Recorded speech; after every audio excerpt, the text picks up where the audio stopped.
Welcome everyone to One Warrior Wrestling USA live from Los Angeles, California. We are just 7 days away from One Warrior Wrestling presents Dead Man's Hand in Sin City. And I can think of no better way to start off than with the #1 contender to the World's Heavyweight Championship, Killer Kel Leudre. This man made a statement last week against Davey B. And he is definitely looking ready for a fight tonight against Davey B's friend and ally, Tetsuya Toro. Kel Leudre, definitely a dangerous man in between the ropes, a former kickboxing world middle and welterweight champion, banned for life while competing for the heavyweight championship for attacking a competitor after the bell. So Killer Kel now plies his trade here in professional wrestling. And while we have seen Dylan Hyatt, our champion, go to war with guys like Michael Young, I definitely think that Killer Kel poses the most real threat to him in terms of career injuries. But before he can even think about Dylan Hyatt, he's got to get through the Bullman, Tetsuya Toro. Tetsuya Toro, a bit of a homecoming of sorts. When he first came to America, he cut his teeth on the California Indies. So he definitely knows a lot about this area. Tetsuya Toro being accompanied by Davey B, the young man with a dream to be a professional wrestler, who was just assaulted and brutalized last week by Kel Leudre. Tetsuya Toro could stand no more, and he decided to stand up for his friend. This one is going to be, no pun intended, a bullfight between these two. As we get into this one, referee James Jackson rings the bell, and Toro looking to start off with some big power, but Leudre using that incredible body control to transition into a DDT. And Toro looked like he was going for the running of the bulls, but Kel caught him with that knee into that roundhouse and into the full mount for the punches, and already Toro bleeds. He is seeing red. Not even 30 seconds into this match. This one is starting off hot and heavy. Kel Leudre maintaining control as he slams the head of Toro into the mat multiple times over. Leudre spins him around and looking for a German, perhaps. No, just a waist lock into a takedown. Leudre follows through with a knee, and this has been all Kel Leudre for this entire opening minute, but Toro pushes Leudre away. Leudre with a dragon screw to Tetsuya Toro takes him back down, and Leudre once again maintains control, stamping away on the fingers of Tetsuya Toro is Kel Leudre. And Killer Kel, noted for his incredible dodging ability, moved out of the way of that shot by Toro and just tossed by Leudre back into the full mount, and again with the punches. That cut may become a liability for Toro if this continues any longer. Tetsuya Toro just getting brutalized right now in the ring by Kel Leudre. Killer Kel, no joke at all as he nails in that forearm, and these now just striking combinations. Another forearm. Toro seems like he can't even move. Multiple kicks and a lariat of sorts by Kel Leudre. Killer Kel blocked the shin kick, back elbow, and went for a chop block. I thought he was going for the running of the bulls, but went a little lower for the chop block. This is the kind of offense Toro needs more than anything. Big power bomb, and he finally seems like he can get something in. Tetsuya Toro now just locking in a twister on Kel Leudre. Very common MMA submission. Leudre knew the counter, but Toro may be showing that he can try and best Leudre at his own game. Tetsuya Toro now lifting him up in a big body slam. Fantastic performance so far by Toro for being so resilient. against someone as deadly as Killer Kel Leudre. Sends Leudre over the top, and I believe he is going to take him to the beating zone as he just clatters the capillaries with those hammer fists right to the sternum. Leudre falls hard as we fall to the outside now. Tetsuya Toro now all over Kel Leudre, and there you see it, the TNT, or the 1WWE, World's Heavyweight Championship matchup. Dylan Hyatt defense against Kel Leudre in our main event this weekend. Big slam down there by Tetsuya Toro, and Kel Leudre looking like a mortal man as he falls down. Tetsuya Toro looking to fly. This is a dangerous prospect. Moonsault press, but Toro misjudged the distance. Got right back up and hits a big ultimate atomic drop there. But my God, Toro completely whiffing that moonsault. That was devastating. It's a miracle he can even stand right now. Toro throws Leudre back into the ring. And a huge shot down from Toro, but Leudre fires right back in with those kicks and the knee. Back elbow from Toro, big shots. And they are trading bombs right now in the squared circle. Kel Leudre trying desperately to fire back up with these kicks. Noted for his kickboxing ability as Kel Leudre floats out of that power slam into the DDT once again. That was, of course, the first move that allowed Kel to get the advantage. A lot of kicks and punches there. Just destroying Toro on the ground. Whenever Toro gets on the ground, it is an open season for Kel Leudre to just beat the hell out of him. And drops the elbow down on Leudre's arm. Kel Leudre now in a prone position, much like he had Toro in for much of this match. Just drilling Leudre is Toro, now picking him up and wheeling him into the corner. Tetsuya Toro with the running of the bulls to Kel Leudre. That's two. No, Leudre kicks out of that devastating running headbutt with the added bullhorn. Toro saying he needs one more. Overhead Bimmy to Jimmy suplex from Kel Leudre, or to Kel Leudre, and now Toro deadlifting him up like he's nothing. Big power slam goes into the cover. Gets a two, but not quite three, does Tetsuya Toro, and you can see the shock in his face. All that blood coagulating around the right eye of Tetsuya Toro as Kel evades the body splash. Kel Leudre with these aquatic kicks right to the top of the head, and the tornado roundhouse, the signature maneuver from Kel Leudre. Two, kick out. Kel, of course, won the World Welterweight Championship in kickboxing with that signature Cyclone Roundhouse.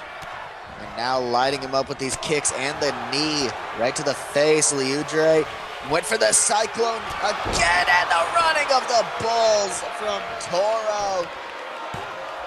That will not do it. Kel Leudre gets the kick out. I thought for anything that Leudre was done.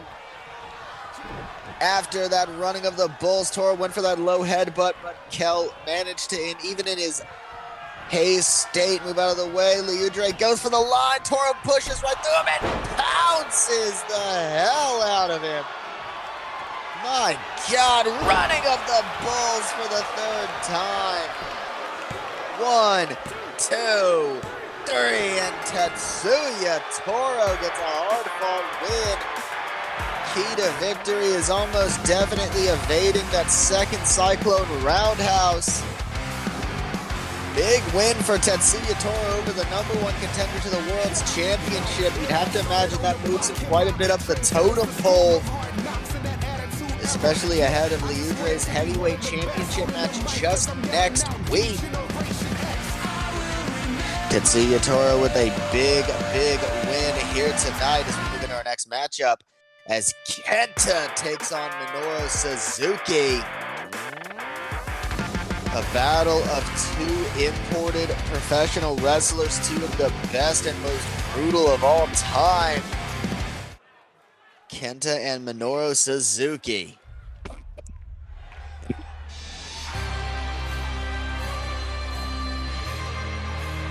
KENTA making his way down here. A man who 15 to 20 years ago revolutionized this thing we call pro wrestling. The modern day pillar. KENTA is an absolute war machine on two legs. And a real brutal son of a bitch.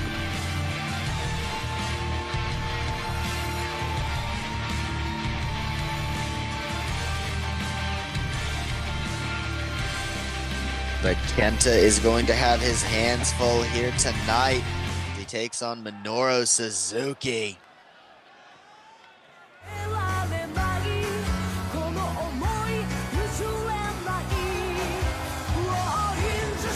Minoru Suzuki making his way down the aisle. Former Triple Crown champion.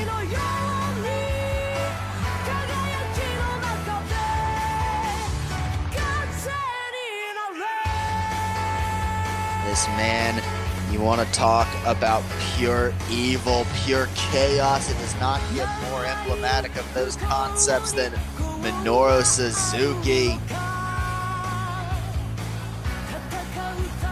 A man who helped aid in the retirement of some of the greatest Japanese wrestlers of all time, including Jushin Thunder Liger. Minoru Suzuki, a man with no emotion and nothing but brutality flowing through his veins. This one promises to be hard-hitting. James Jackson gonna have his hands full as this one gets underway. Both men go for roundhouses.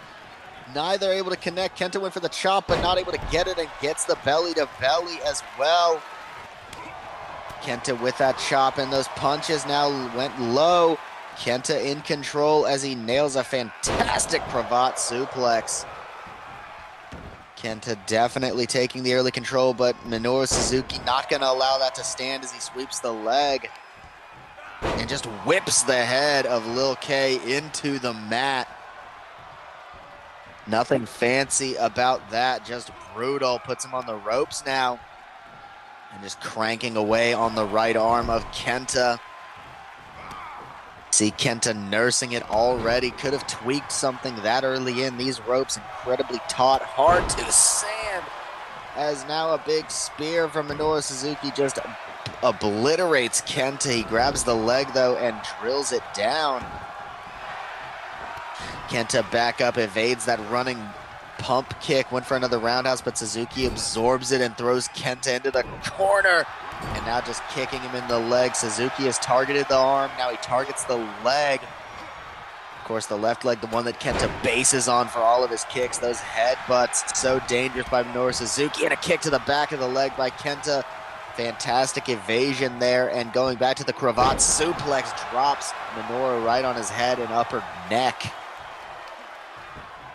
Minoru Suzuki in a dangerous position as KENTA nails the first roundhouse and a second one shortly thereafter. A penalty kick combo.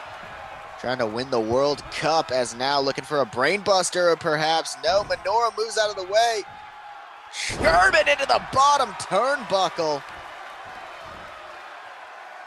Absolutely brutal, and now a gut wrench suplex. Even floats through. And nails a second gut-wrench suplex on KENTA. Minoru Suzuki with the smack and punches and a forearm to boot. Minoru all over KENTA. Has him up on the shoulders, but KENTA quickly evades that fireman's carry and kicks the leg. KENTA throwing Minoru Suzuki in the corner, but Suzuki so dangerous when he's backed in like a wily animal. Goes back to the left leg, which he saw him target a little earlier in the matchup. KENTA definitely nursing it, as now Minoru looks to powerbomb him to the floor. The red ring mats provide little comfort for KENTA as he falls. 10 feet onto his back, and Minoru wasting 0 time, not even a full second, continuing the onslaught in that face breaker there. Kenta can barely move as Minoru just begins mounting him, and these forearms right to the face along with these hammer fists to the arm. Minoru Suzuki has no regard for anyone's safety. It is kill or be killed when you're in the ring with a guy like Minoru. It's almost telling Kenta to bring it on, give him something to think about. Oh, the cravat sleeper applied on Kenta. This could end it right here. We know how deadly this cravat hold is by Minoru Suzuki, but Kenta managed to escape, tossing him into the ropes. Kenta kicking Minoru down and hitting the gorgeous hesitation drop kick.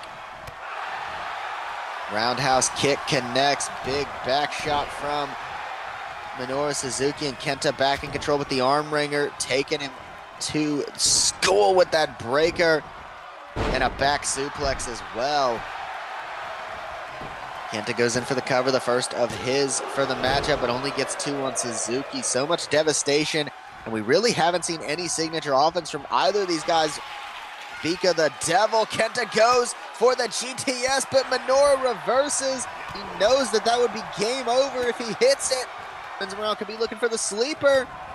Oh no, he baited him in thinking he was going to prep for the sleeper, and instead looking for cravat pile driver. Cradle pile driver from Minoru Suzuki there. 2, and Kenta kicks out of the move that has won Minoru Suzuki so many matches. He says to the crowd, "One more, you got it." Listen up, Kenta manages to buck up to the shoulders and escape. Drop kick to the leg, and Minoru is down. Kenta just trying anything desperately to keep Minoru Suzuki at bay as he stomps to the arms. We've seen 1 cradle pile driver out of 2 be successful, and it nearly ended the match. Could Kenta finally connect with go to sleep? Nails it right to Minoru Suzuki. 1, 2, kick out by Suzuki at 2.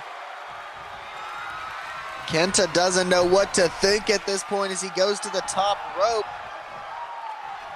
Unfamiliar territory for Kenta, but that missile drop kick connects flush. Kenta now just laying in the elbows to the top of the head of Minoru Suzuki as he goes in for the kicks, and look at this, just declaratively PKs to the chest. You can hear Minoru yell, "Come on," after every single one. Minoru, a crazy bastard. Kenta looking for another GTS, but Suzuki reverses and busts open Kenta. Maybe desperation setting in as he goes for this arm wringer, but Kenta reverses, throws Suzuki into the corner. Could be looking for a tiger driver here. No, a butterfly suplex instead by Kenta. Goes in for the cover. 1, 2, 3, and Kenta gets it done. Had to resort to a non-traditional finishing maneuver to get the victory over Minoru Suzuki, but it all worked in the end. Kenta appears to maybe have sustained a broken nose in that matchup, but absolutely fantastic performance by both men as we move into the next contest.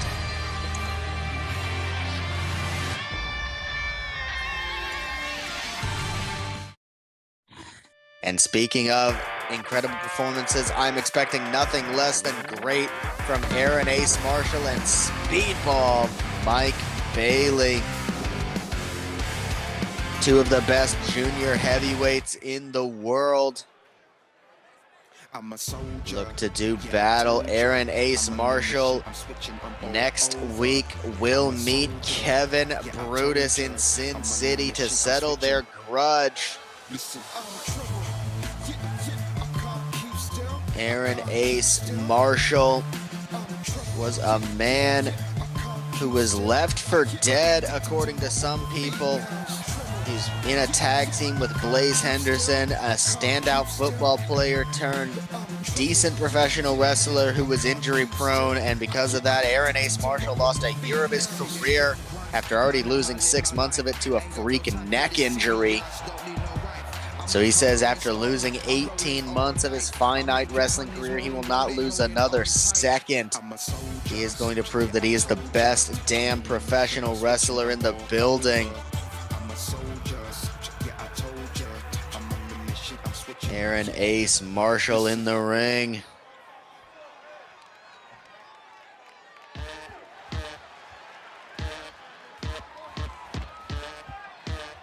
But he is taking on arguably the best damn professional wrestler in the world today, Speedball Mike Bailey.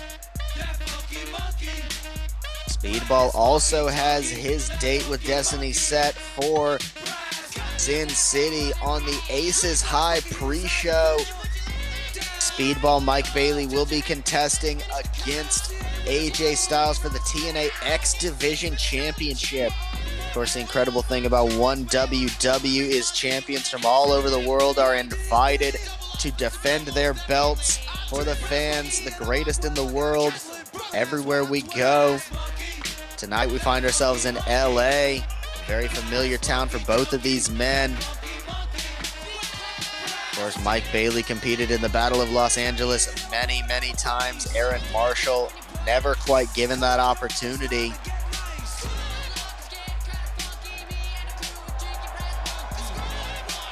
Speedball Mike Bailey in the ring.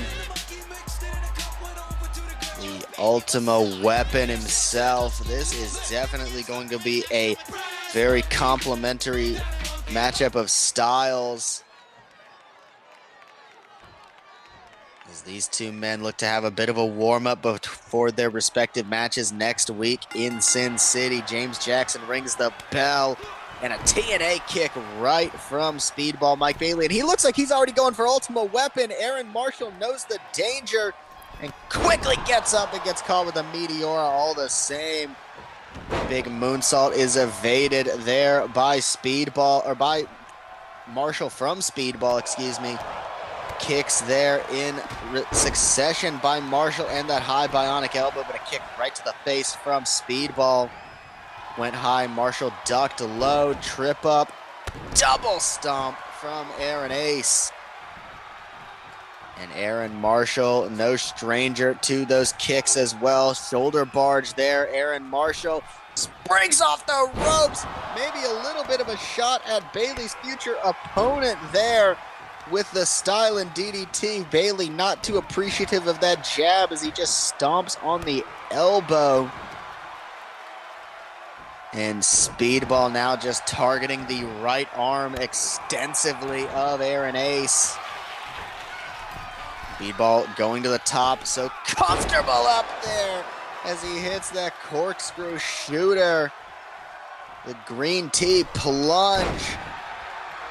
And a fantastic moonsault as well. And the Speedball kicks in rapid succession from Mike Bailey. Goes in for the cover. 1, 2. Marshall kicks out at 2, but those were a lot of fantastic offensive maneuvers, one after the other by the Speedball.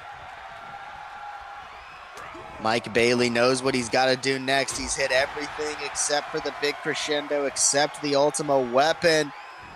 Marshall knows this as he does the deal. That could be match end right there if he goes for the pin. Opts to pick Bailey up instead, grabbing him by the ears. What's he looking for here? Another one. Destiny Breaker by Aaron Ace. Doesn't even go for the pin. Look to spin him around, but Bailey gonna make him pay for that one. Big knee to the face out of the vertical. Bailey to the middle rope. Aaron nowhere to go. Ultima Weapon from Mike Bailey. That's 1, 2, and a kick out at 2 by Aaron Ace. You see how much of his body weight he had to put behind to even chance a kick out, and a huge moonsault press once again. by the Speedball, and a standing moonsault is evaded by Aron Ace. Aron has him in his sights. What is he looking for here as he tosses Bailey to the apron? Big shot, Gavin. Gary takes Bailey to the outside, to the floor. On the signature red ring mats of the 1WW Arena. Throws Bailey right back in. He does not want to keep it on the outside, just wanted to have Bailey take some additional damage. Very smart strategy there by Aron Ace. Rolling Thunder into that face breaker, that code breaker. 1, 2, kick out. And Aron Ace Marshall nailed the inevitable on Mike Bailey, but couldn't connect. Went for the frog splash, but nobody home. Bailey back to his feet, picks up Aron Ace. Aron quickly evades, and now has him up. And oh, what a twisting brainbuster by Aron Marshall, and a moonsault to boot, a lion salt even. Went for the double stomp, but nobody home. Bailey catches him. Harlem sidekick to the face of Aron Ace.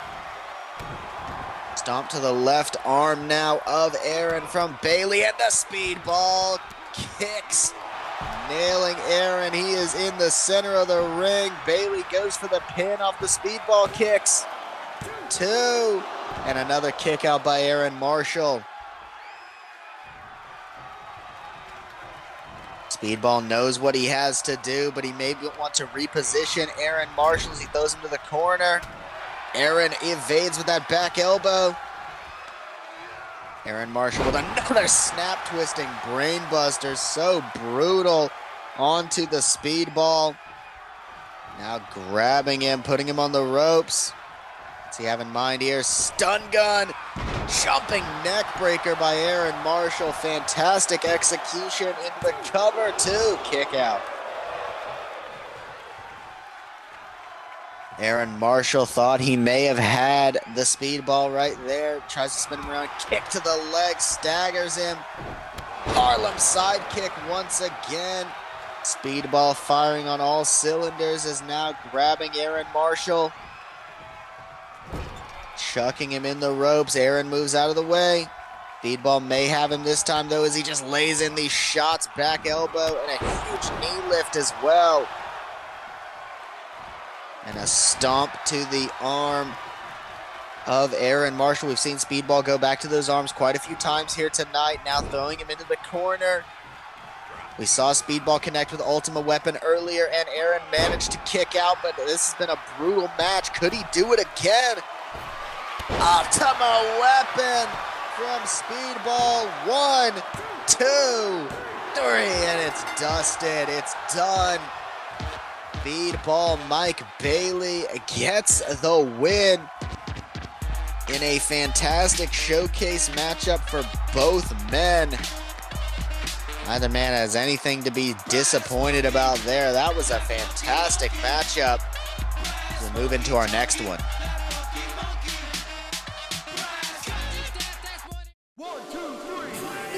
As we get into our next contest, we've got a very interesting matchup for you all, as the DPW World's Championship is on the line.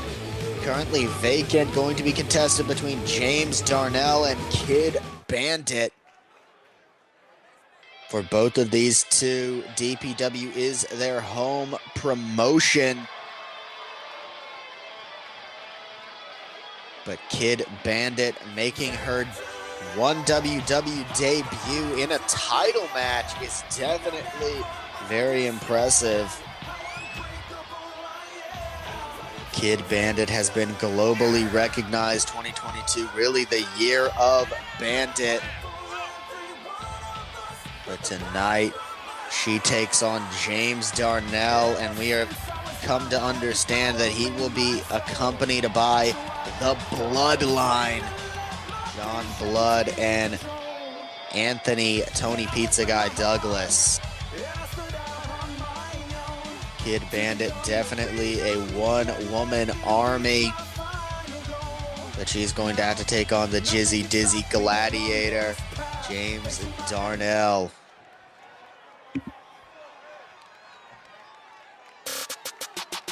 Kurt Angle, Call me Kurt Angle. Call me Kurt Angle. Call me Kurt Angle. Call me Kurt Angle. Call me Kurt James Darnell has had 2 matches here in 1WWE, both unsuccessful, including an all-time instant classic with Ricky Starks in his debut. Maybe one of the best matches we've seen in 1WWE to date. Certainly, I would not disagree with that assessment. James Darnell, definitely a fantastic competitor in the ring with that devastating closure lariat. But can he match up to Kid Bandit and her unorthodox wrestling style? That will definitely to be determined.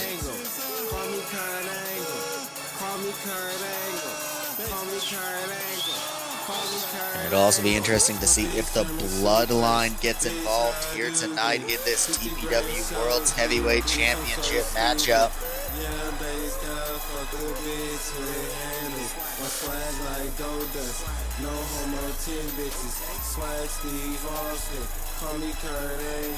James Darnell really soaking it all in. Never been a world champion before, but wants to change that here tonight. Call me Kurt Angle. Call me Kurt Angle. Call me Kurt Angle. Call me Kurt Angle. Call me Kurt Angle. If anyone is going to be able to withstand Kid Bandit, it would be James Darnell. I'd have to imagine just the raw power counteracting the insane athletic ability of Bandit.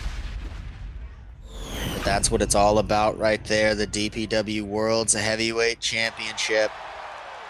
Currently vacant. Winner of this matchup will become champion. Let's get into this one. And James Darnell utilizing his power over Kid Bandit, immediately picking her up and dropping her on the top turnbuckle. And he goes to school now. Of course, DPW and World's Heavyweight Championship and Intergender Championship. So Kid Bandit taking on James Darnell here. There are no limitations to the DPW World's Heavyweight Championship. The power discrepancy may come into play as James Darnell, easily 7 inches taller, I believe about 100 pounds bigger than Kid Bandit. But Bandit, with those incredible reflexes that she's become so known for, spins around James Darnell, but Darnell just using that hip attack to push away Kid Bandit and throws her into the corner now, and just a punch right to the mouth. But Bandit trips up Darnell. Almost a drop toe hold into the top turnbuckle. Bandit back into it now with the kicks and the smacks. This match is for the DPW World's Heavyweight Championship as a springboard drop kick to the back of James Darnell, and Bandit up to the top for a Phoenix Splash. Kid Bandit finally getting into this one. Goes in for the lateral and gets 2. But not quite 3.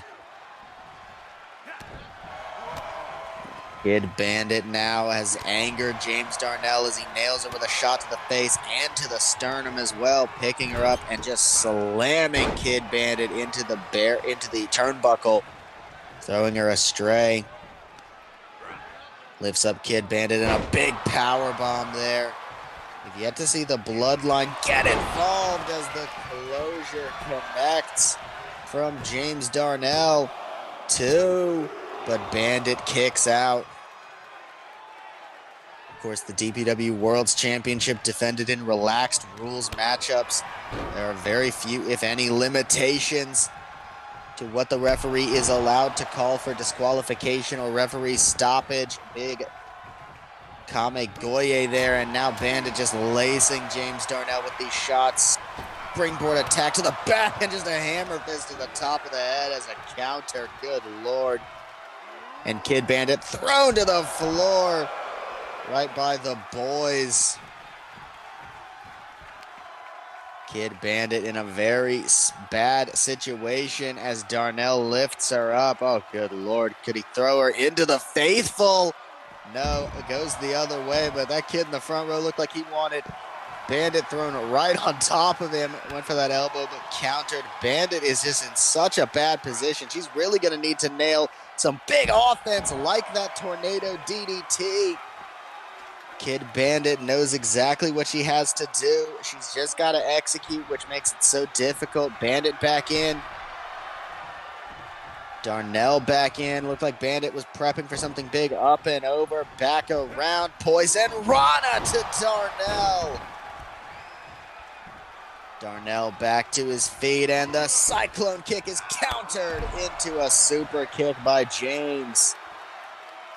And James Darnell looking for that powerbomb once again and just tosses her down. Kevin Nash, eat your heart out. But Bandit, ever resilient, kicks out at 2. Darnell looking for another closure. If he hits this, it's almost certainly got to be over. No, instead looking for the running Emerald Flosion. 1, 2. Oh, Bandit again kicked out. Darnell has hit both of his kill moves, and Kid Bandit has survived both of them. Bandit back up, caught with a vicious scoop and a slam. Kid Bandit has been fighting from underneath for this entire match. She has really got to do something to get herself in the driver's seat. She's hit a few big maneuvers, but by and large, Darnell has been all over her in this matchup. James Darnell heading to the top, unfamiliar territory, but you got to do what you got to do. When you've hit all of your best offense and Bandit still keeps asking for more. Diving attack, and Darnell misjudged the distance. That is why he does not go up there very much, and a chop block to the leg from Kid Bandit. Moonsault press to James Darnell. Darnell back up, grabs Kid Bandit on his shoulders, and stun guns her down. Big body splash connects, goes in for the cover again. 2. Oh, and a kick out. Kid Bandit is barely managing to stay alive here. Shot to the stomach. Kid Bandit with the shoulder roll into the kick to the face by James Darnell. Or to James Darnell, excuse me. Kid Bandit hesitating, thinking of what she can do to put away Darnell. Throws him in the corner. And a reversal of fortune there by Kid Bandit. And now the shots. The Rana takes down Darnell. What can she do here? Just laying in the stomps. Darnell in a bit of a vulnerable position for maybe the first time this entire matchup. Kid Bandit locking in the crossface. Could Darnell tap out here to this crossface? Locked in tight. And can Darnell manage to escape? He does. Bandit, though, immediately staying on the offensive. Goes for the cover, too. Kick out by Darnell at 2. James Darnell just trying desperately to stay alive as the cyclone kick connects. Kid Bandit is so mad right now. You can feel the frustration mounting. Looked like she was going for the Angel Killer, but Darnell moved out of the way. Shot right to the back of the head, went for closure, countered, elbow. They are heating up now, and oh my God, not this way, Bandit. We mentioned earlier relaxed rules in the DPW World's Heavyweight Championship match. A move just recently unbanned by the California State Athletic Commission, but still a contentious decision to use it. And she goes back to it. Well, it may not be banned by the California State Athletic Commission. It is still a banned maneuver in one WWE sanctioned matches. But the DPW rules state that anything goes. This is definitely going to be a judgment call. If Bandit wins here tonight, that is going to put a big ol' asterisk next to her first title win as she sends Darnell to the floor. He can't even contain himself, and a springboard shooting star as well. Darnell can't even defend himself, and on the floor now, Bandit, why? The fans completely turning on Kid Bandit. You even see a few of them throwing garbage. near the ring. Kid Bandit went from being these people's ultimate underdog to villain number one in one fell swoop. I can't believe what I'm witnessing. Bandit picking Darnell up before getting back in the ring. This is so unlike the Kid Bandit that I know, the Kid Bandit that we all love, and Darnell is pissed. James Darnell. Oh my God, normally I don't advocate for such brutality, but I mean, clear rule breaking 3 times in a row, operating on a technicality. I can't say as I blame him. Bandit throws Darnell back in the ring. Darnell is a mess right now. He can barely move. He can hardly stand. Kid Bandit looking for the kill here. Angel Killer from the Kid Bandit. 1, 2, 3. And mercifully, Kid Bandit wins, but she had to sacrifice her moral code, her obligation to never brutally injure her opponent in the ring. She may be a champion, but she is certainly not the people's champion as we move into the next matchup. And now we have got a battle of hard hitters as Itami takes on Colin Prince. Itami, a member of the 666 Dojo. The biggest matchup of his career by far. Colin Prince next week will meet Michael Young at Dead Man's Hand in what promises to be an absolutely brutal matchup. Colin Prince has already shown that he can be brutal when he needs to be, but he did lose to Kieran Colesworth a few weeks ago, one of Michael Young's proteges, trying to make sure that he can show that Mikey's greatest student is Colin. He has surpassed his master, at least in his own estimation. Colin looking to enter the ring now. This young man has a lot of talent, a former world's champion in another time, in another place. But tonight, it is all about showcasing why the young man, Itami, is not ready for the big time.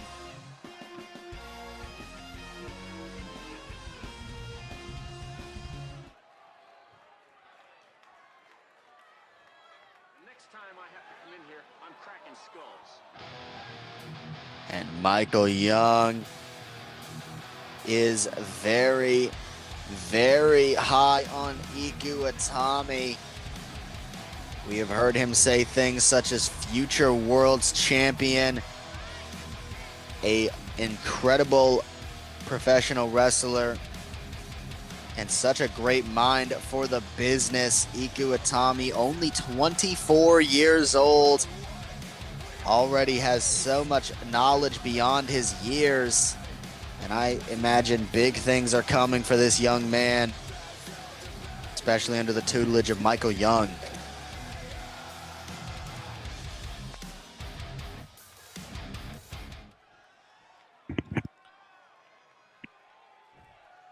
Colin Prince, Itami, let's get into this one. And Colin starts off with a big flatliner on Iku. And Colin taking Iku to school in the early goings. Fireman's carry up. And just dropping Iku on the top rope. Just repeated kicks in the corner, but Iku managed to counter. Big shot. Colin Prince just getting laced right now by Itami. Throwing him into the buckle, and now the hammer fists. Colin Prince just getting brutalized by Itami in the corner. You can tell where Michael Young's training has paid off for both of these men, but they do wrestle very different styles, and neither of them wrestle a bit like Michael Young, so you can tell where they all get their relative skill from. Toss to the outside, and Colin Prince almost begging Iku to get back in the ring, but Iku showing some poise as he takes his time getting back in the ring.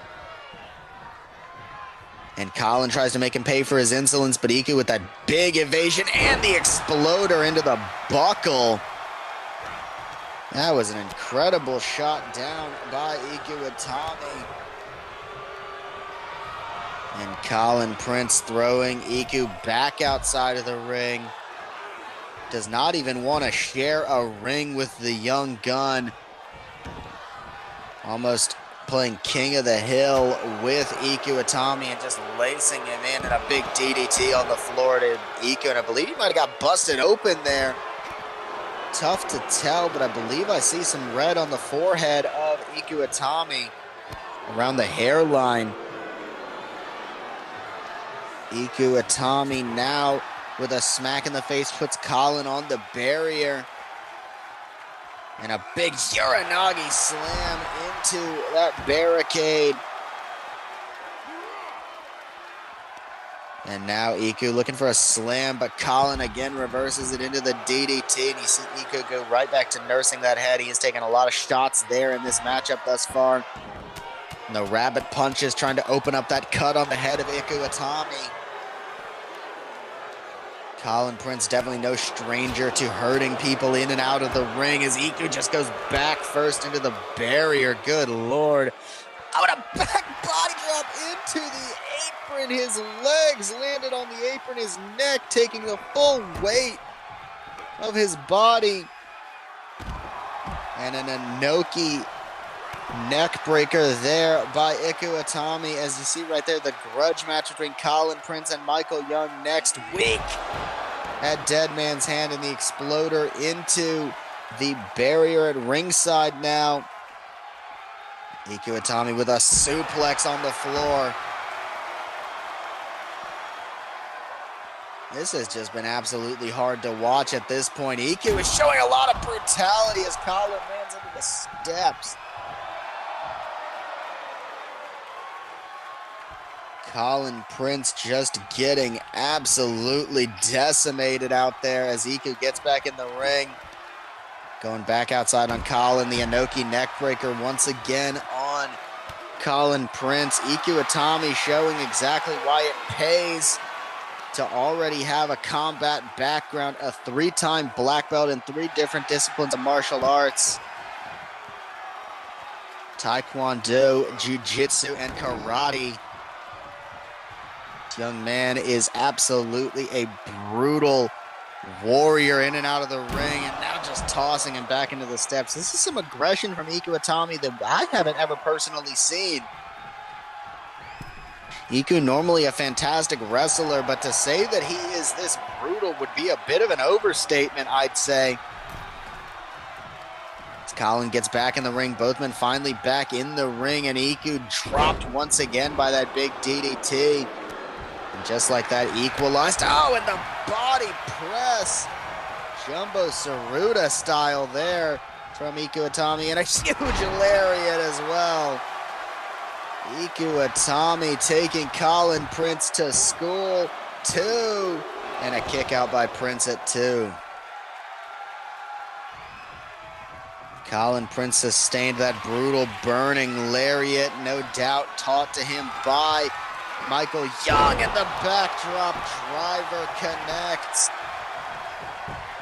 1, 2, kick out by Prince at 2. I personally can't believe Colin kicked out of that brutal backdrop driver, and now the Magna Claw grabbing his own wrist for extra devastation, sweeps the leg. And Colin just choking out Iku Itami here. Colin staying on him now, crossing his heart with the neck breaker there. And Colin staying on Iku Itami here. Inverted suplex to Itami. And now just targeting the arm, dropping the knee into the elbow. Stomping him down, and Colin could be looking for something big here. powerbomb. Oh my goodness, no way. Shano from Colin Prince. 1, 2, 3, and Prince gets the win off of that brutal combination there. Colin Prince showcasing exactly why sometimes big moves can do the damage needed. And he gets some much needed momentum ahead of his matchup with Michael Young next week. Absolutely fantastic as we move into our next contest.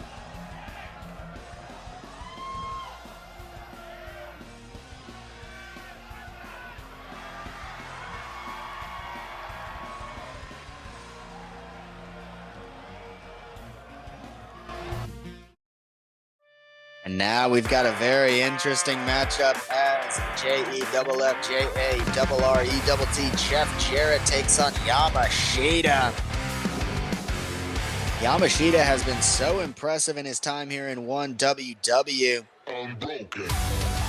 To the point that he's even been added to the inaugural Cazador Championship matchup.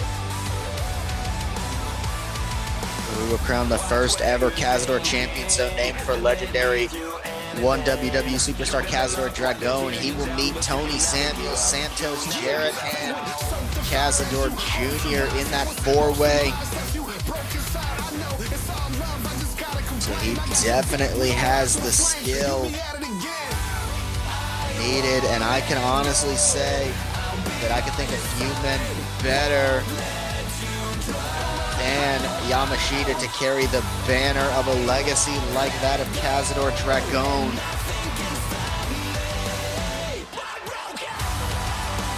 Yamashita has been putting on, to quote a popular phrase, banger after banger after banger here recently. I wouldn't even say it's out of the question to one day consider Yamashita a world's champion. Yamashita last week picking up a huge win over James Darnell.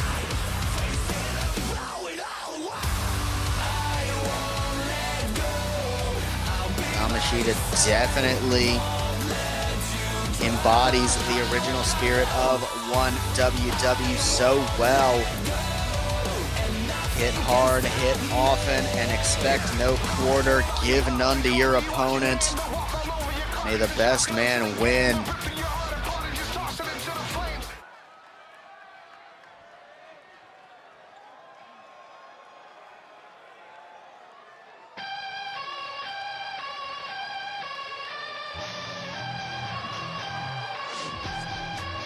And here he is, the NWA World's Champion, Jeff Jarrett. You know, this could be considered the year of Yamashita, but right now it is Jeff Jarrett's world.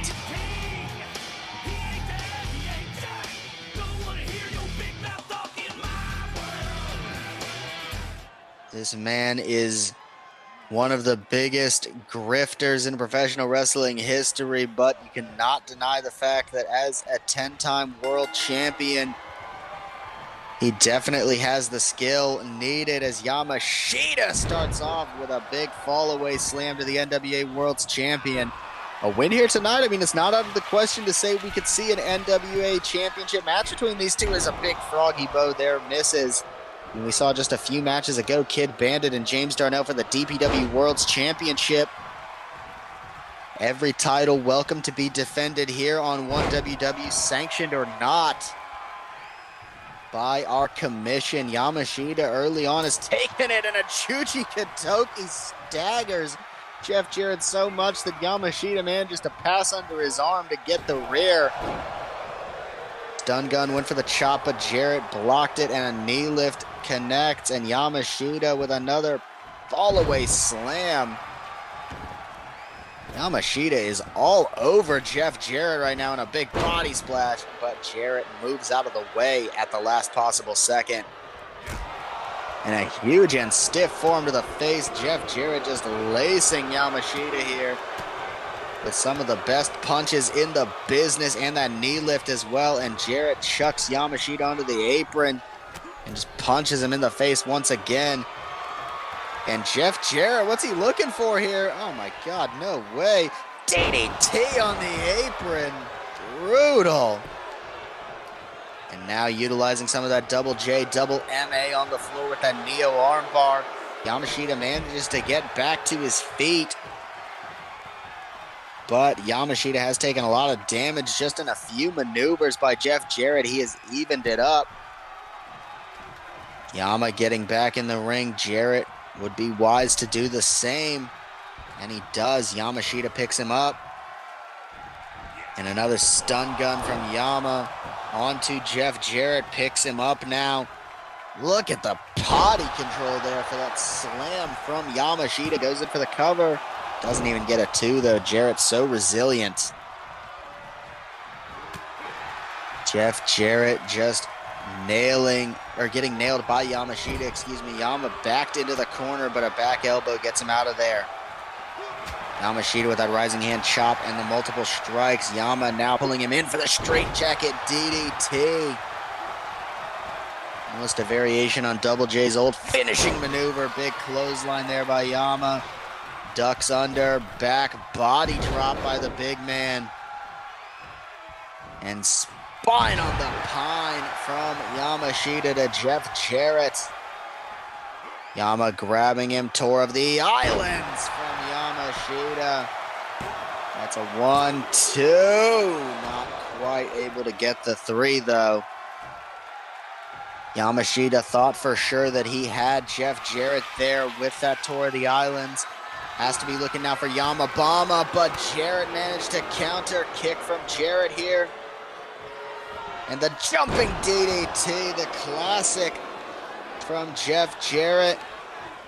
And now working the arm once again, that double J, double MA coming into full effect.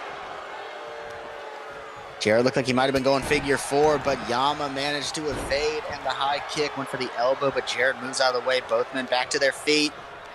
Yama tossed off the ropes, and Jarrett meets him with the drop toe hold. And even hits the Jackie Fargo strut on Yamashita there, into a short on line as well. Yamashita just getting a little bit frustrated, as you can tell by Jeff Jarrett's antics. Went again for the figure 4, but Yama managed to counter it. And a huge uppercut there by Jarrett. Big chop right to the chest from Yamashita. Jarrett looking like he's going to, and he does evade that big power slam. Jeff Jarrett now has Yamashita in the armbar. The signature double J, double MA move. This could be brutal if he taps out here, and if he doesn't, Jarrett could break his arm. But Yama manages to reverse the pressure and escape from it. But how much damage was done from the master of double J, double MA, rising hand chop. See Yama favoring the arm, and a Yamabama connects all the same. 1, 2, kick out by Jarrett at 2. Yamashita knows what he has to do. He has to stay on Jarrett. Big body splash connects there. Looking for it a second time. Will his hubris be his downfall? It might, as Jarrett moves out of the way. Jeff Jarrett with the punch, staggering Yamashita and the drop toe hold. Jeff Jarrett, he has been fiending for that figure 4 all night. Could he finally lock it in? It looks like he's going to. Has it cinched in tight. Will Yama be forced to tap here? Jarrett is really wrenching it in, and Yama submits. Yamashita forced to tap out to the NWA World's Champion Jeff Jarrett.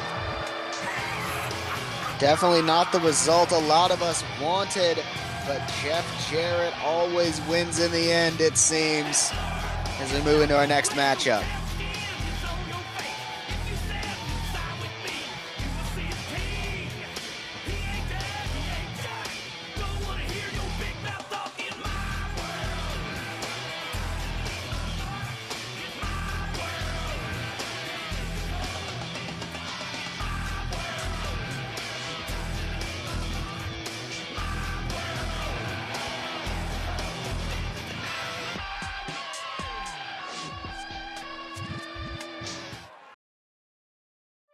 And speaking of our next matchup, we have got Santos Jarrett taking on Jon Moxley.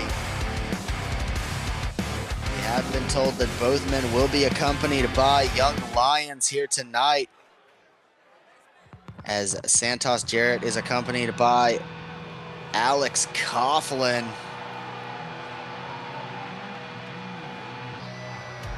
Santos Jarrett, a brutal bastard. We mentioned earlier he will meet Yamashita, Tony Samuels, and Cesar Jr. in the four-way to crown the first Cesar champion. Santos, such an interesting man, even with Alex Coughlin, a man in his corner. Keeps looking over his shoulder, almost making sure he isn't going to double cross him. Santos clearly has some trust issues.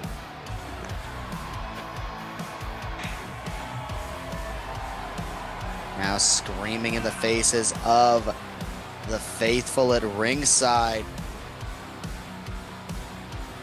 Santos gets back in the ring. Such an interesting man this Santos Jarrett is.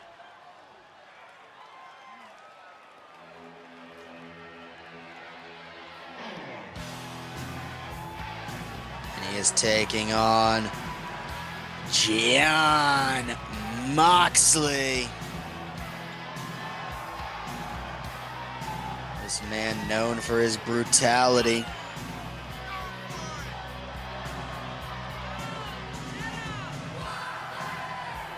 And he's accompanied by Shooter himself, Shota Umino. Of course, we have come to learn that the final match on the Aces High pre-show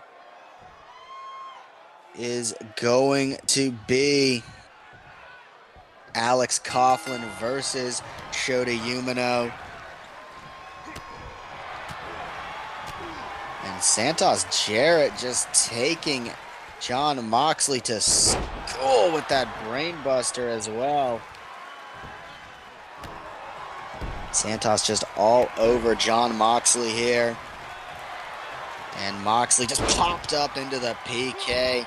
Looked like he went for a Jujikatoki there as well, but Moxley fell over, and now just the biting of the fingers of Mox. Gonna do it a second time. Having a little bit of finger food, is now just dropping the knee on the face of Moxley. And now locking in the armbar on Moxley is Santos Jarrett. A little bit of SJMA there from Santos Jarrett. As now Santos stays on top of Jon Moxley, picking him up and dropping him on the top rope. Kick in the face from Moxley gets him back into this, maybe for the first real time all night, and a huge suplex with the pivot and the elbow as well. Jon Moxley, just like that, could have gotten back into this one, but Santos with that overarm judo throw, just taking Moxley down brutally.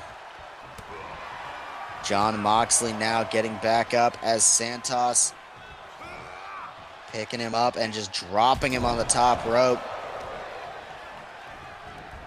Going back for some finger food is Santos Jarrett.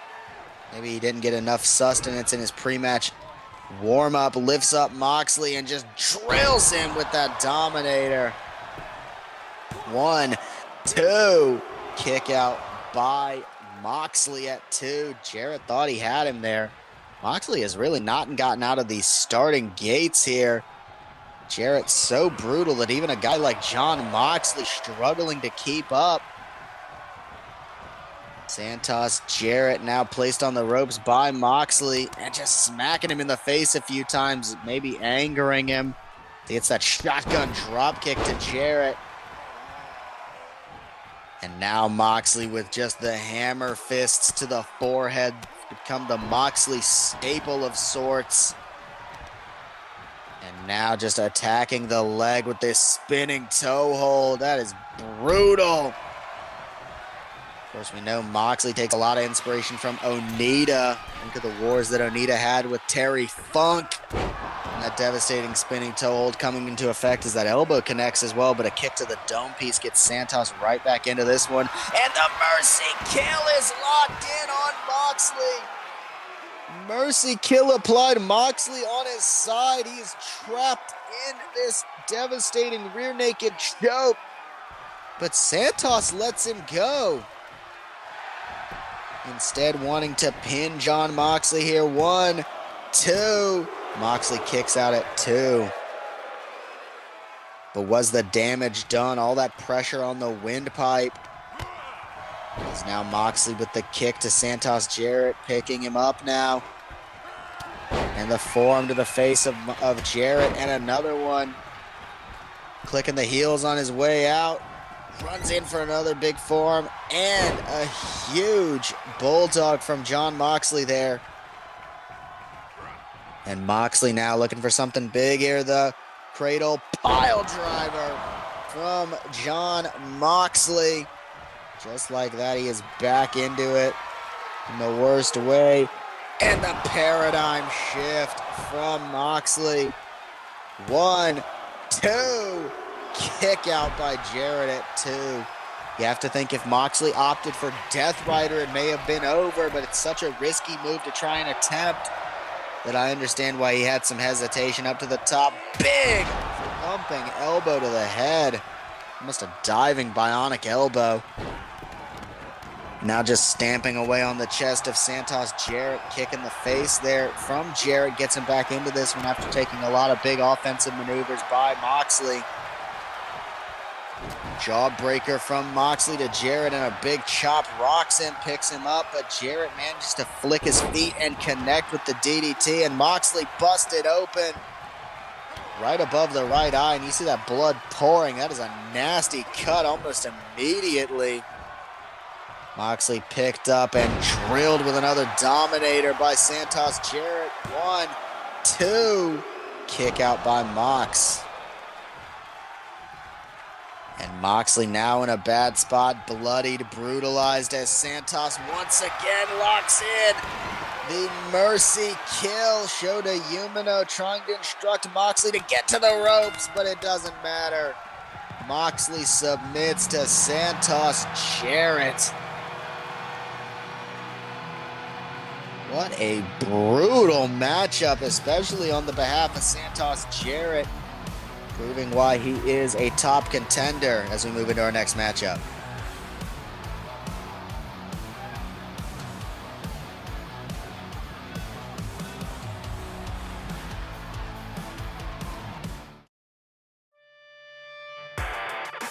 As we get into our next battle, we have got Dmitri Vasilev taking on Cesar Samuels.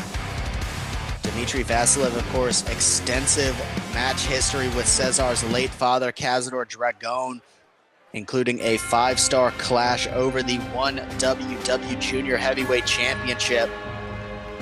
Dmitri Vasilev, a 2-time champion, Cazador Jr. defeated him to win his 9th and final championship. Dmitri, of course, had a bit of a career renaissance over the last year, putting on some incredible matches even at his advanced age. Nearly 35 years in the biz. This man definitely has the talent, but can he keep this up for too much longer? I mean, this man is pushing 60 years old. Has put on some incredible matches in his time. When you're battling a young gun like Cesar Samuels, only 26 years old, I mean, that's insane. Cesar has been alive for 8 years less than Dimitri's been wrestling.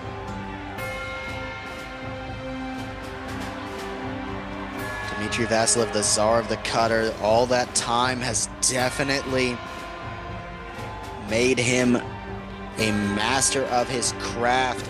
He knows every single hold, every way to counter it, and more importantly, how to transition it into his deadly array of cutters. He's recently been managing Bruno Natoli, taking him under his wing as a bit of a mentor. But tonight he has his first match in 6 months rust, of course, will be a factor.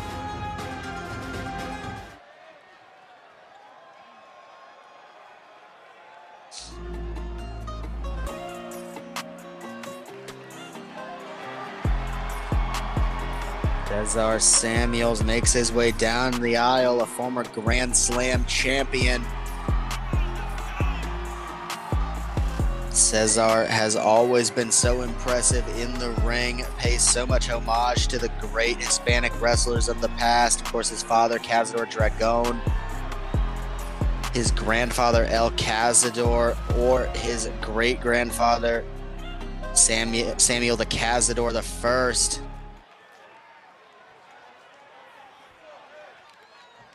And of course, Eddie Guerrero, a big inspiration for Cesar Samuels. And now to date, Dmitri Vasilev, as of tonight, will have battled with Cesar, his father, and his grandfather. Cesar taking him down with the Matrix Revolutions into that standing shooter. Cesar already showcasing exactly why, even for a huge guy like himself, he's so deadly. Went for that double axe handle, but Dmitri moved out of the way and just backhanded him. Big power slam and the elbow as well. Dmitri Vasilev picking up Cesar Samuels here. Went for the shot, but evaded by Samuels, and a big code breaker there. And a DDT to the leg. We know Dmitri Vasilev has had some leg issues in the past, so it could be a very smart strategy. Cesar Samuels gets his arm stomped on, however. And Dmitri Vasilev now picking up Cesar Samuels and just looking to drill him here. Big slam down by Dmitri. Dmitri up to the top rope and a frog splash as well. Dmitri Vasilev now moves out of the way as Cesar went for the Rana, but nobody home, and now to the other arm, looking for that stomp and gets it. Cesar in a bad spot as Dmitri locks in a big crossface here. Will Cesar tap out? No, he manages to escape. As you see there, the generational clash. Fourth generation Cesar Samuels, third generation Bruno Natoli. Over 150 years of familial experience between those two. Between the Samuels and the Natoli family. 15 world championships, 39 championships overall. And wrestling careers spanning, like I said, over 150 total years. And Dmitri drills Cesar Samuels with that inverted Alabama slammer to the top rope and nails the King Kong knee drop on Cesar Samuels. And now just stomping away on Cesar repeatedly.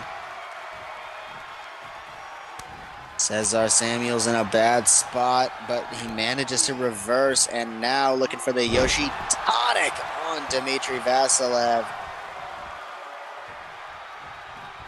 And Cesar Samuels with the kick could be looking for the grand finale. That powerbomb pop-up variety. 1, 2, not quite. Dmitri kicks out at 2. Dmitri Vasilev not in a great spot as Cesar Samuels heads to the top rope here. Aztec press, but Dmitri got the knees up at the last second.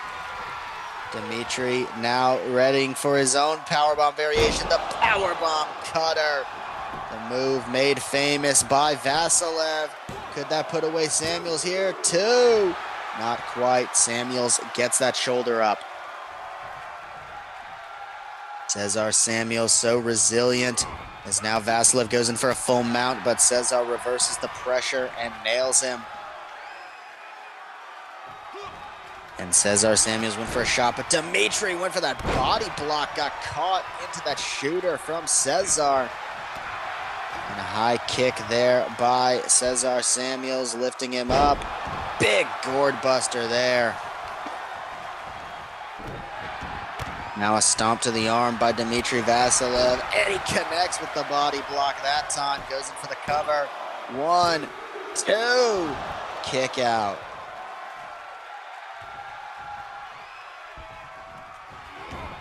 And goes in for the punches, but not able once again as Cesar managed to counter. Going back to that leg, as we mentioned before, Dmitri has had a history of leg issues. A very smart strategy by Cesar. Off the ropes. Grand finale. Cesar nearly inadvertently took out the ref there, but managed to connect flush. Only gets 2 on Dmitri. Vasilev not doing great right now as Cesar Samuels could be looking to hit it here. Looked like he may have been going for Dragon Killer, but Dmitri more than anyone would know how to counter that. That was the move that Cesar Dragon beat him with for that 9th Junior Heavyweight Championship in 1WW almost 30 years ago. Big body splash from Cesar Samuels and the standing shooter as well. Hits a second one. And fantastic follow through by Cesar Samuels, but Dmitri once again gets back into it. Kick from Vasilev. Picks him up. Drills him with the cutter. 1, 2, kick out once again by Cesar Samuels. Cesar Samuels manages to get that shoulder up once again off of that powerbomb cutter. Such a devastating maneuver. Big lariat is countered into a scoop and a slam by Dmitri Vasilev. Went for the Cazadora, but countered by Vasilev with a neck breaker. Dmitri Vasilev up to the top rope now. Unfamiliar territory for the Tsar of the Cutter. Diving clothesline he does manage to connect with, but landed hard on those hips. Showcasing exactly why he is so versatile with those stomps and not just staying on him. Cesar went for that signature high heel kick, but Vasilev knew the counter. That has been the name of the game. Vasilev knows every counter Cesar's got and could be looking for the 3rd time for this powerbomb cutter. He gets it done. Goes in for the cover once again. 1, 2, 3. Dmitri Vasilev gets a big win over Cesar Samuels. Not for himself, but for Bruno Natoli. You know Cesar's going to head to the back, nursing his wounds, while Dmitri goes back and tells Bruno everything he did to put him away. Will only be left to Bruno to execute next week in Sin City as we move into our next contest.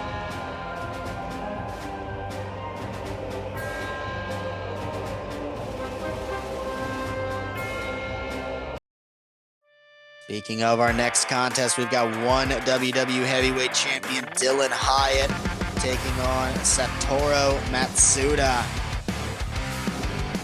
Dylan Hyatt next week will meet Leudre in our main event, but tonight he is facing Satoru. Satoru has been impressive the few times we've seen him here in 1WW. But now he has got to execute against the best of the best here in 1WW, Dylan Hyatt.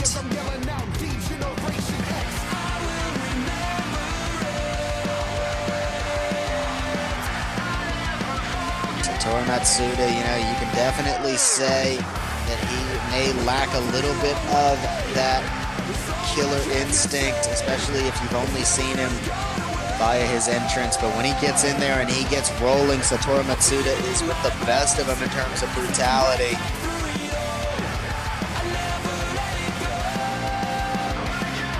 Tonight is the biggest matchup of his career. Not every day you get to face the world's heavyweight champion, and I don't know if I could pick a worse time for Satoru to do it when Dylan is all about Leudre.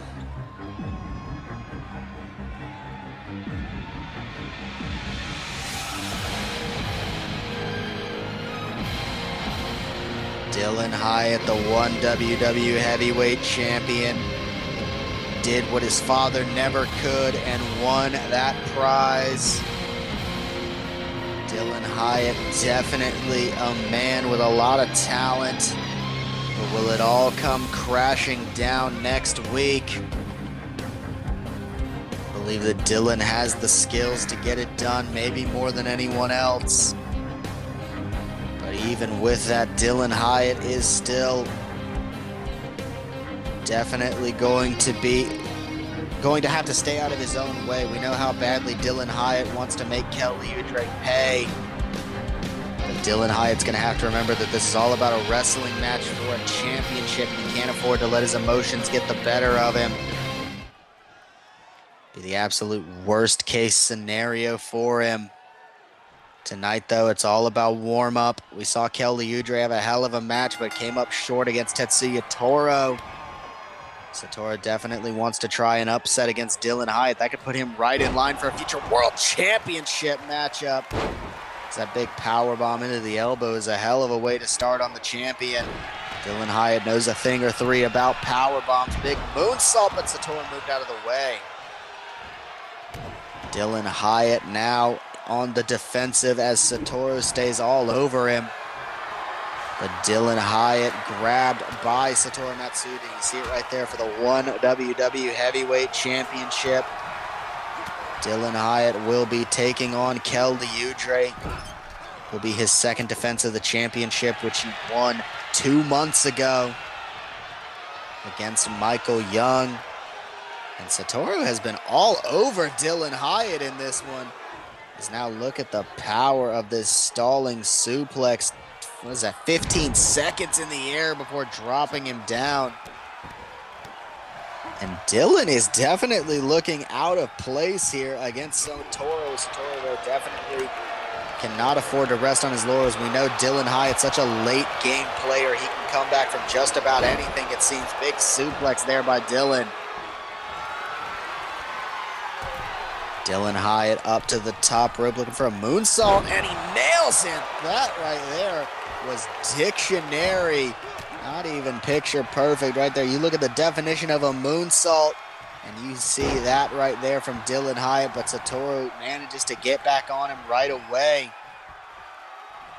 Satoru Matsuda now looking for something big here, but Dylan manages to get out of the way, and a big reverse DDT by Dylan. And stomp right to the face of Satoru Matsuda. Dylan Hyatt could be looking for the brain breaker here, and he gets it on Matsuda. There's a brutal Axel Hyatt staple, the brain breaker. Gets a 2 count. Won the Japanese Heavyweight Championship 2 times with that maneuver in '97. Satoru Matsuda nailing that forearm smash on Dylan Hyatt to take him down. And now Satoru going off the ropes. Showing off a little bit too much hot dogging, but gets the leg drop all the same. And Satoru now looking for something big here. The big Fisherman's Buster. 1, 2. Kick out by Hyatt at 2. And Satoru Matsuda going to the top rope. It's a lot of weight to come crashing down, and Dylan wisely moves out of the way. High kick. And the chop. Once again with that snap vertical from Dylan Hyatt.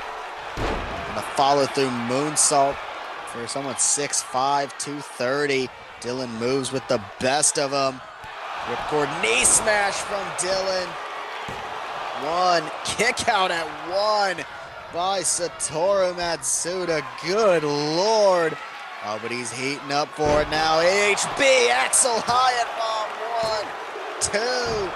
Kick out at 2 by Satoru. The AHB not able to get it done. Going once again for this ripcord knee smash right to the face. Dylan firing on all cylinders as he calls Satoru to his feet. Went for a front flip splash there, but not able to connect. Satoru body splashes Dylan. 1. Kick out at 1 by Hyatt. Hyatt was crushed by Satoru there. Looked like he was trying to get up, but couldn't quite do it. Satoru countered the brain breaker attempt with the knee, but Dylan manages to stay in control with a big backbreaker and just stretching him out over the knee. Dylan Hyatt, a tall, lanky son of a gun, but that leads to him being able to control your body like few others. He can always reach it. Kick to the leg by Dylan Hyatt, goes to it a second time. Kick to the stomach as well. Dylan Hyatt grabbing Satoru. Satoru on the ropes now as Dylan Hyatt has him in a bad spot. And a stomp right to the chest of Satoru Matsuda. 1, 2. No, Satoru kicks out. That stomp to the chest may have winded him, made it a little hard for him to breathe. Satoru in a bad way. Dylan just stomping away on the hands. And now going right back to it, trying to break the fingers perhaps of Satoru Matsuda. Dylan Hyatt picking up Satoru once again. Satoru counters him. And a huge body slam goes to the knees. Almost a Michinoku driver there. Off the ropes once again, looking for this leg drop.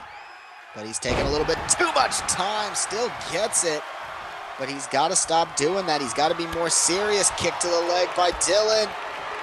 Once again, and that time may have given Dylan the opening. Axel Hyatt bomb for the second time. 1, 2, 3.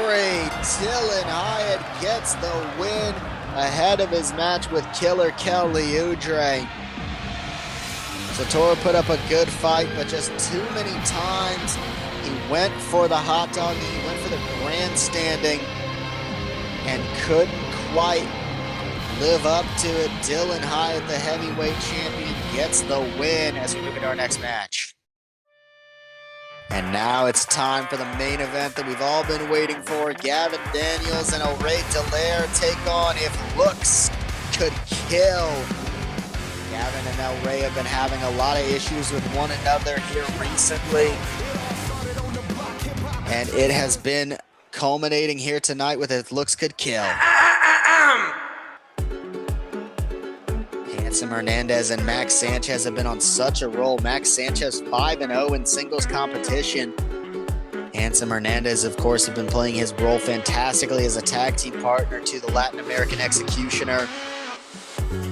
You know, they make it known that they were almost thrown together by management here in 1WW, told make something or get out.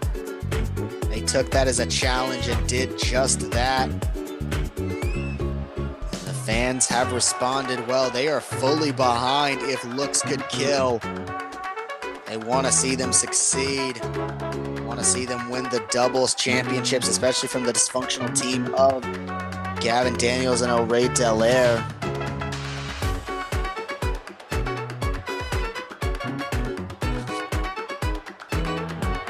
Max Sanchez and Handsome Hernandez have been operating like a well-oiled machine. Sanchez, the best technician in 1WW today. I don't think that's a stretch to say.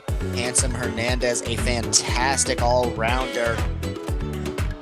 And I think tonight's the night they win those tag team championships.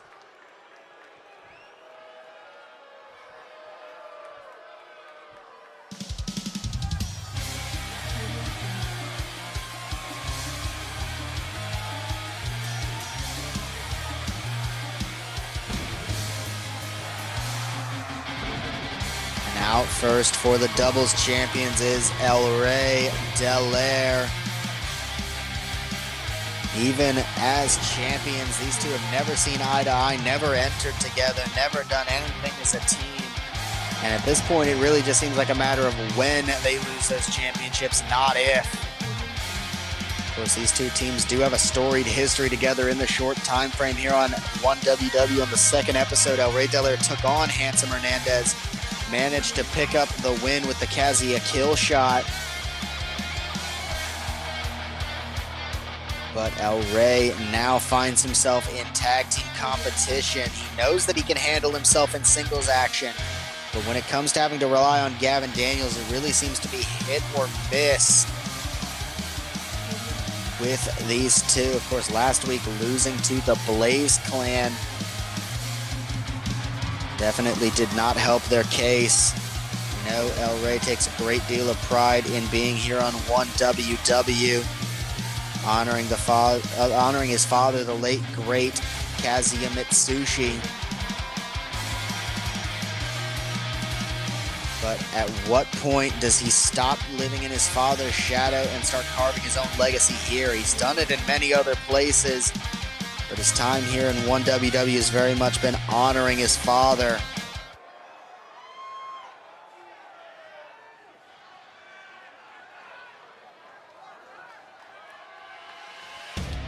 Are you deaf? Can you hear me?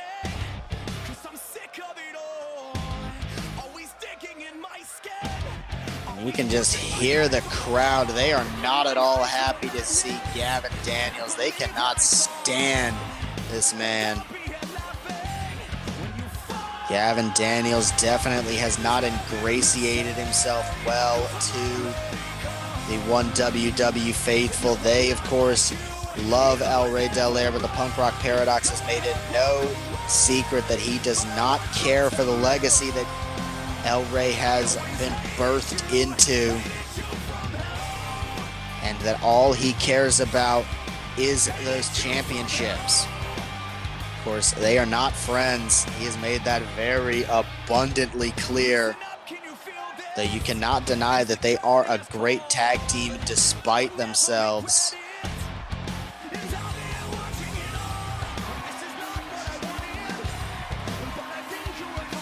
Gavin Daniels said right there, let's carry him again.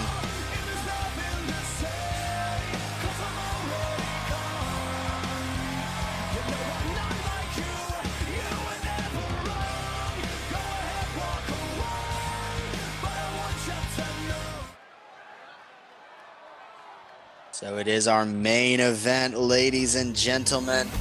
The 1WW Doubles Championships on the line. Gavin Daniels and Aire defend against If Looks Could Kill. Could this be the last night that they have those championships over their shoulders?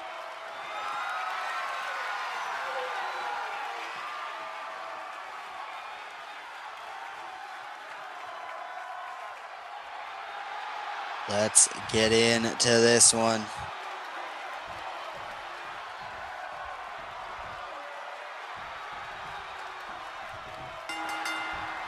James Jackson signals for the bell, and this one's going to be hard-hitting. This one's going to be a cluster. As Aire and Max Sanchez start off against one another, and Gavin and Handsome Hernandez. Max Sanchez and Aire, I would not be shocked if in a year or two's time these two would be battling over the World's Championship. Both of them so incredibly impressive. Handsome Hernandez and Gavin Daniels, to take nothing away from those two. Gavin Daniels, a former World's Champion in his own right. Handsome Hernandez, a guy who has won a lot of championships in his native country of Mexico, but never a world title. Was a four-time Latin American champion in his home promotion, but now trying to make a name for himself in America as Gavin drills him with that drop kick. Big stun gun in the corner there by Aire onto Max Sanchez. Sanchez looking for some big offense here as Gavin heads to the floor. Looked like he may have thought about getting a weapon, but thought against it, just a kick Handsome Hernandez right under the jaw. Aire and Sanchez head to the outside as Hernandez and Gavin at the floor to themselves. Beautiful drop kick there by Aire. And now picking up Gavin Daniels as Handsome Hernandez and just tossing him aside. Wasteland on the metal from Max Sanchez. That is brutal. Cazadora countered into the knee as now the Gory Guerrero special, the camel clutch. Sanchez knows how deadly that is and got in to break it up, but Hernandez was already in the process of escaping it. Big springboard drop kick. Max Sanchez tried to trip up Aire but couldn't quite do it. Hernandez heads to the floor. Aire sent to the floor. Hernandez looking for a weapon, grabs a Singapore cane, and just clatters Gavin Daniels in the forehead with it a second time. They're German on the floor by Sanchez as Hernandez continues lacing Gavin with those cane shots, but that signature shotgun dropkick does the damage. And now Gavin looking for an implement of his own. He grabs a steel folding chair. Gavin brings it in the ring as Sanchez and Aire do battle in front of the 1WW faithful. Kick right in the face by Gavin Daniels. Aire Delaire grabbing Max Sanchez, but he gets hit with an elbow as Gavin Daniels could be looking to put away Handsome Hernandez here. Has him up. London calling. Goes for the cover. 1, 2. Hernandez barely kicks out at 2. That move is 1. Gavin Daniels, so many championships, went for that baseball slide again, but couldn't quite connect as Aire introduces that ladder. And Max Sanchez, big back suplex to Aire Delaire, excuse me. Sanchez slamming down Aire Delaire and a big leg drop as well. Gavin off the ropes with the big shot to the face, but Hernandez moved out of the way. Aire busted open as Hernandez follows through with the Rana. Big bomb from Aire. Gavin Daniels with a dock to teeth to Handsome Hernandez. A lot going on here. 1 fall to a finish. Winners will walk away with the doubles championships. 1, 2. Kick out by Aire Delaire. Max Sanchez looking for something big here. Sanchez, what is he looking for here? Oh my God, no way, no way, no way. Kazuya kill shot on to Aire Delaire. Gavin nowhere to be found. 2. Aire kicks out. Oh my God, I cannot believe that. Arana from the floor, or from the ropes onto Gavin. Max staying on top of Aire Delaire. And just taking him down.